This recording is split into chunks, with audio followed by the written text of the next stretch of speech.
Assalamualaikum warahmatullahi wabarakatuh. Kami dari kelompok 4 mata kuliah pengantar akuntansi 1 kelas MJ 104 yang akan membahas tentang kecurangan pengendalian internal dan kas.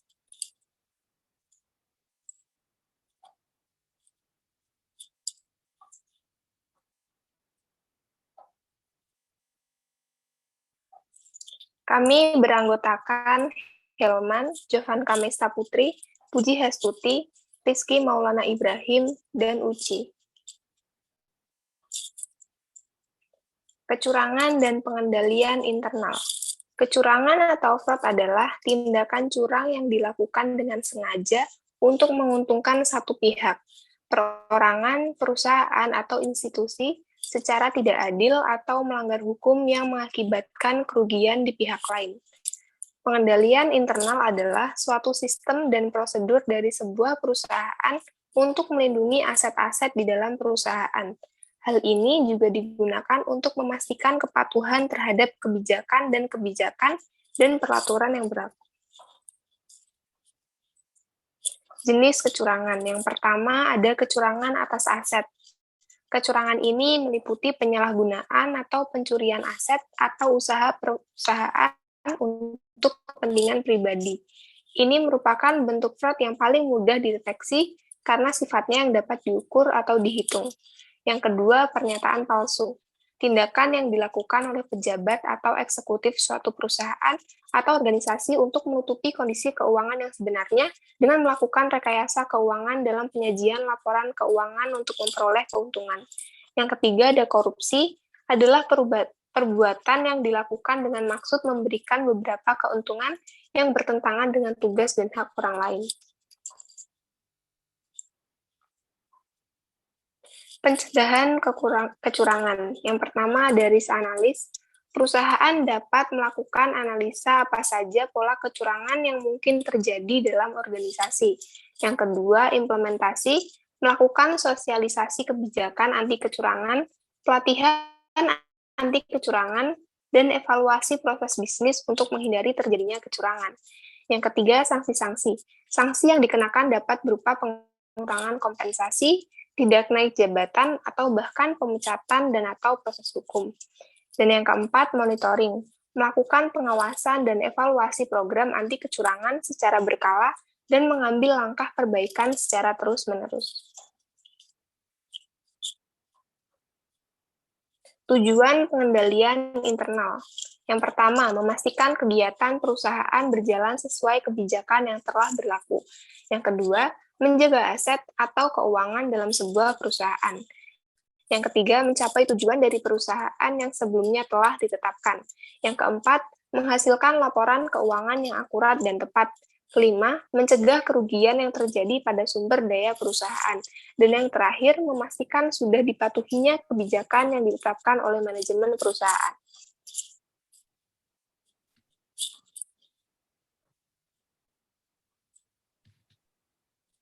Oke, mungkin selanjutnya akan dijelaskan oleh rekan saya. Oke, terima kasih Mbak Jovanka. Selanjutnya, kas dan pengendalian arus kas. Pengertian kas. Kas adalah aset yang paling liquid.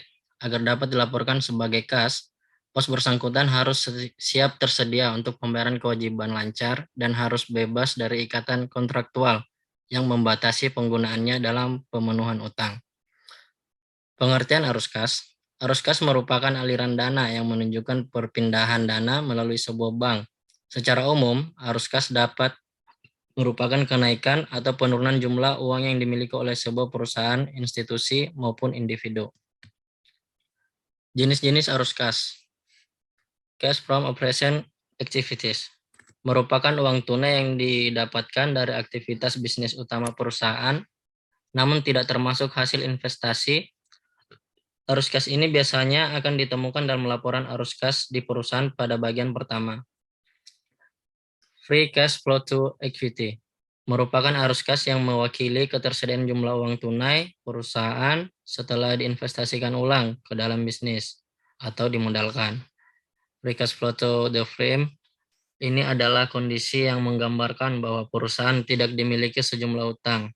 Istilah ini dipakai untuk modelan dan juga penilaian keuangan. Dan yang terakhir, net change in cash. Istilah ini merupakan perubahan nilai arus kas untuk satu periode ke periode akuntansi berikutnya. Ini biasanya akan tertera pada bagian bawah laporan arus kas. Metode arus kas. Di dalam proteknya, arus kas dilaporkan dengan dua metode yang berbeda, yaitu metode langsung dan metode tidak langsung. Metode yang satu ini merupakan metode pelaporan arus kas yang dilakukan dengan cara mengelompokkan aktivitas operasional ke dalam beberapa kategori yang berbeda. Itu adalah pengertian dari metode langsung. Metode tidak langsung, metode ini akan memutuskan perhatian pada selisih yang terjadi antara laba bersih dengan arus kas dari kegiatan operasional. Metode ini juga bisa menunjukkan adanya hubungan antara neraca, arus kas, dan juga laporan laba rugi perusahaan. Pengendalian arus kas. Pengendalian untuk penerima kas. Semua penerima kas harus segera dicatat. Hendaknya semua penerimaan kas pada hari itu juga harus disetor ke bank. Adanya pemisahan fungsi antara petugas yang menangani penerimaan kas dilakukan dengan mesin cash register. Pengendalian untuk pengeluaran kas.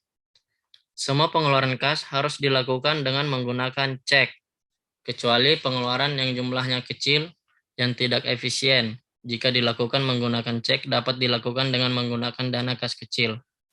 Cek harus ditandatangani minimal 2 orang pejabat. Cek yang batal, digunakan, atau salah harus diarsir dengan rapi. Hendaknya diberikan cap lunas untuk bukti dan cek yang sudah dikeluarkan. Prosedur penerimaan dan pengeluaran kas. Penerimaan kas, yaitu kas yang diterima perusahaan yang bersifat dapat segera digunakan, baik yang berupa uang tunai maupun surat-surat berharga dari transaksi perusahaan maupun penjualan tunai, pelunasan piutang, atau transaksi lainnya yang dapat menambahkan kas perusahaan.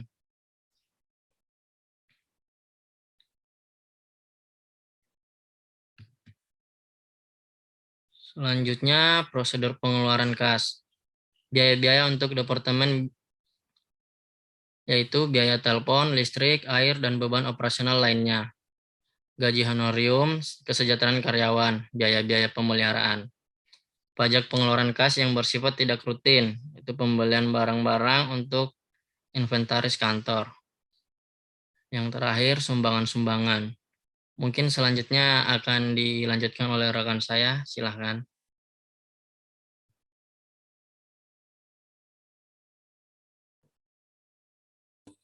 Baik, saya lanjutkan untuk petty cash. Dana kas kecil petty cash adalah dana kas kecil atau petty cash fund adalah uang kas yang disediakan untuk membayar pengeluaran-pengeluaran yang jumlahnya relatif kecil dan tidak ekonomis bila dibayar dengan cek.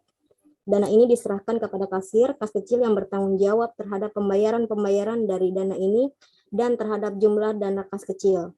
Jika jumlah kas kecil tidak tinggal sedikit, kasir kas kecil akan meminta agar dananya ditambah. Penambahan kas kecil kadang-kadang dilakukan setiap periode tertentu, misalnya mingguan. Next. Metode petty cash. Sistem impress. Dalam sistem ini jumlah dalam rekening kas kecil selalu tetap, yaitu sebesar cek yang diserahkan kepada kasir kas kecil untuk membentuk dana kas kecil. Cek tersebut diuangkan ke bank oleh kasir kas kecil dan uangnya digunakan untuk membayar pengeluaran-pengeluaran kas kecil. Metode fluktuasi. Dalam metode fluktuasi pembentukan dana kas kecil dilakukan dengan cara yang sama seperti pada sistem impress. Perbedaannya dengan sistem impress adalah bahwa dalam metode fluktuasi saldo rekening kas kecil tidak tetap, tetapi berfluktuasi sesuai dengan jumlah pengisian kembali dan pengeluaran kas kecil. Next.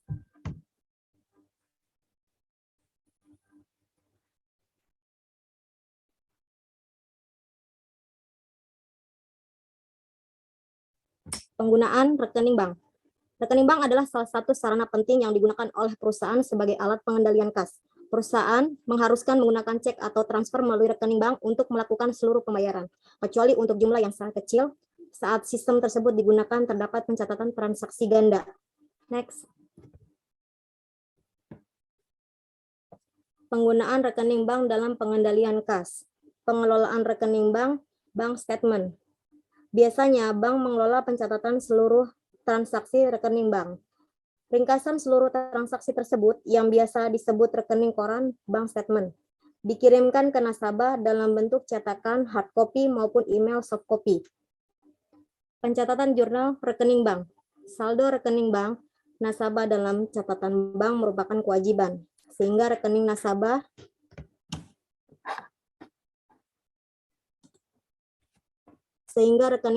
memiliki saldo kredit dalam catatan bank karena rekening koran disiapkan dari sudut pandang bank.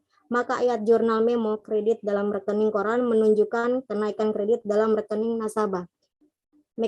Mekanisme rekonsiliasi bank. Proses rekonsiliasi bank. Selanjutnya rekan saya.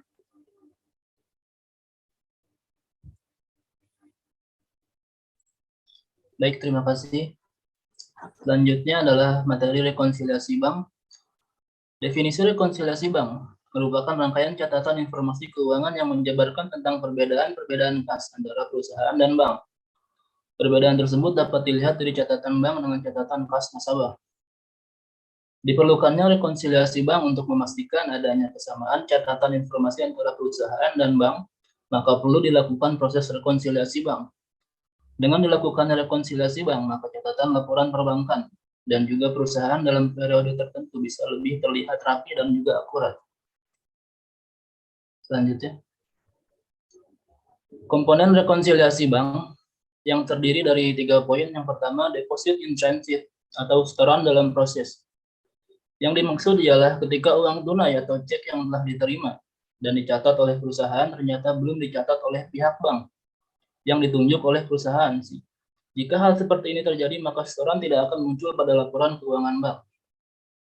Poin kedua adalah outstanding check atau cek beredar. Yang dimaksud ialah ketika cek yang telah dicatat sebuah perusahaan akan tetapi belum dicairkan.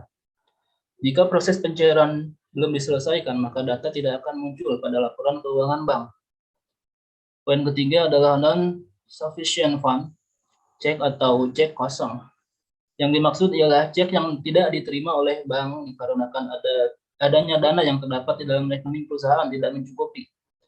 Jika kasus ini terjadi, maka bank yang bersangkutan akan tetap mengeluarkan nota debit dengan jumlah ketidakjujuran atau dishonor.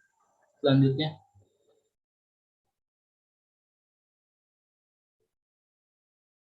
penyajian kas. Kas yang disajikan dalam laporan keuangan adalah alat pembayaran yang siap dan bebas dipergunakan untuk membiayai kegiatan umum perusahaan. Bebas berarti perusahaan bebas menggunakan kas untuk biaya yang harus dikeluarkan perusahaan. Kas juga merupakan aktiva yang paling liquid. Selanjutnya, karakteristik penyajian laporan keuangan yang terbagi dalam beberapa poin. Yang pertama, kelangsungan usaha. Laporan keuangan dapat menyatakan sebuah penilaian tentang kemampuan perusahaan untuk mempertahankan kelangsungan usahanya. Yang kedua, dasar akrual. Perusahaan menyusun laporan keuangan berdasarkan atas dasar akrual, kecuali laporan arus kas. Yang ketiga, materialitas dan agregasi. Melihat transaksi laporan keuangan berdasarkan materialitasnya. Jika tidak material, maka transaksi tersebut tidak boleh diungkapkan oleh pengungkapan khusus.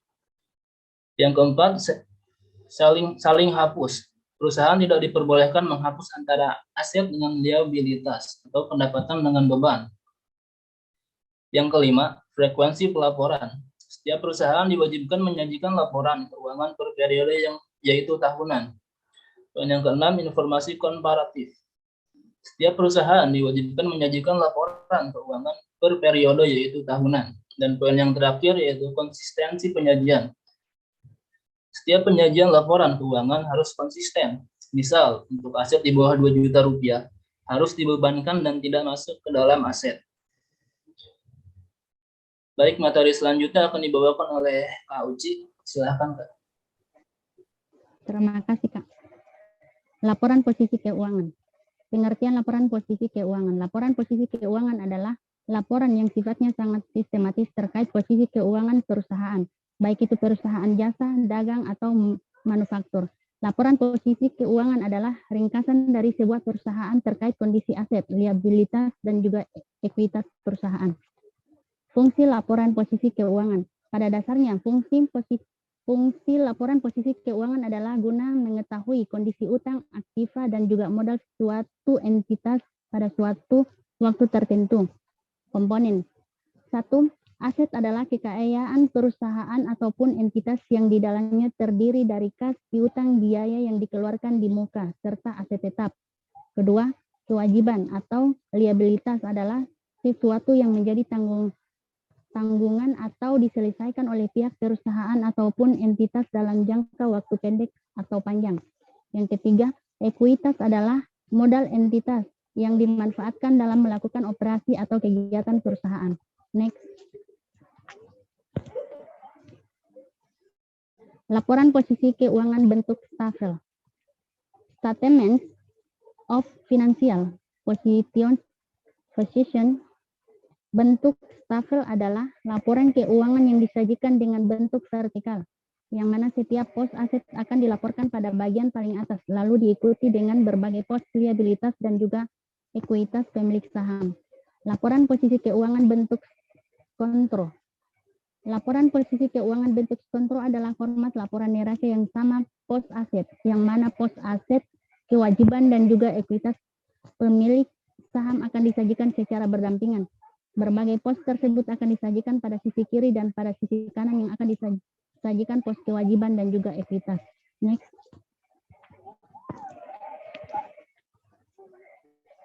Penutup atau kesimpulan. Dalam sebuah perusahaan, penerapan pengendalian intern sangat penting, terutama pengendalian intern terhadap penerimaan dan pengeluaran kas, karena kas memiliki karakteristik yang tidak dimiliki aktiva lancar lainnya, yaitu kas tidak mudah diidentifikasi pemiliknya, dapat diuangkan segera, mudah dibawa, serta mudah untuk ditransfer dalam kurun waktu yang relatif cepat.